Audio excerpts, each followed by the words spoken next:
might this be, what we're witnessing in recent hours? How might it impact these 5 races on Tuesday? I think that you'll see even greater support for Donald Trump in the aftermath of what happened last night in Chicago. Look, a majority of the violence and the threats and the intimidation that occurred was occurring against Trump supporters, and there's just no excuse for this. I'm not a Trump supporter, but when people do things like stand outside of a political rally and threaten people and spit at them and push them because they think they have some sort of a mandate from the social justice warriors of the left to do this. I mean, they're sort of the shock troops of the progressives, if you will.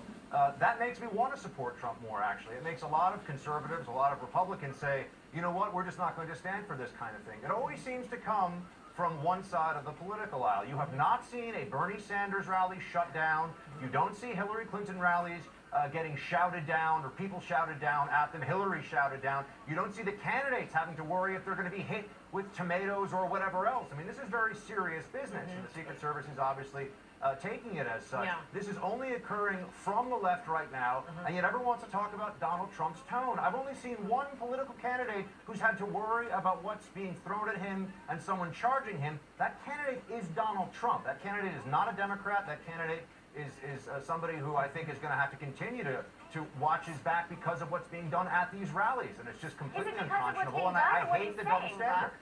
And wait a minute, I'm going to add, if I could add to what Buck has said. This is what Buck just said is not only quite accurate, but this is a part of the larger culture of the American left, and it has always been. I mean, these are people who, whether it was, as I meant, hey, look, the Chicago Democratic Convention in 1968, People's Park in California in 1969, the so-called KKK lynchings. Let's go through history. We're talking about right now. Are you listening to the words coming out of Donald Trump's mouth? What? I'm You're sorry? saying let's purge the left. I mean, you should hear. Are you listening to his speeches? This is no victim blame. These are people who feel disrespectful, fearful of their lives, and they want to voice their concerns with a presidential candidate. This man wants to be president. Smash windows. The victims are the merchants, are the shop owners. And Occupy Wall Street, supported, I might add, by both President Obama, Nancy Pelosi, and David Duke, What does that have to do with was Donald out Trump? there smashing windows. They're anti-Semitic. None of that is happening. Yeah, so why is it turning out, or is it turning out to be The victims are the merchants, are the shop owners. And Occupy Wall Street, supported, I might add, by both President Obama, Nancy Pelosi, and David Duke, What does that have to do with was Donald out Trump? there smashing windows. They're anti-Semitic. None of that is happening.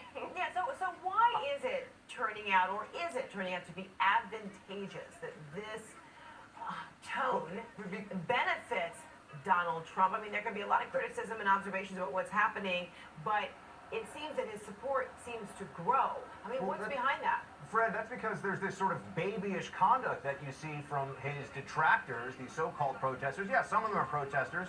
Some of them are just rabble-rousers. Some of them think that because their feelings are hurt or because they're suffering from a microaggression, they have a right to shout people down and prevent them from having any free speech rights. And those of us who believe in the First Amendment and think that the free and open exchange of ideas is essential in a democracy, it is essential in this republic, see that and say to ourselves, this is completely unacceptable behavior. It's a spillover, by the way, from the authoritarian and really totalitarian mindset you see on college campuses across the country. Yeah. This is now an identifying characteristic of the progressive left, which, by the way, makes up a lot of Bernie Sanders supporters. Okay. I actually think Bernie Sanders is a guy that deserves These are a fair amount of conspiracy respect, but theories. his supporters We're are acting like literally children. making conspiracy theories